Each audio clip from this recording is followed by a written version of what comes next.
একটা কালকে দেখলি না ভাইয়াতে আমি টাকা লই দিয়া দিচ্ছি, হ্যাঁ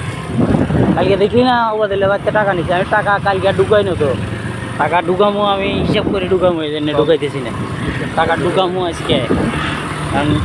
টাকা না ঢুকাইলে সাইকেল তো নিতাম করতাম না। এরপরে রুম ভাড়া দিতে হইব, প্লাস নিজের কিছু খরচ আছে।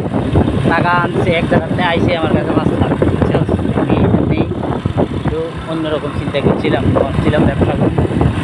আর ব্যবসা থেকে গেলেও ওই 3-4 মাসে বা বেশি দিলে ভাই টাকা খরচ হয়ে গেলে আর কেউ দাম দেয় না, এটা মানুষ টাকা যদি খরচ হয়ে যায় আর কেউ দাম দেয় না।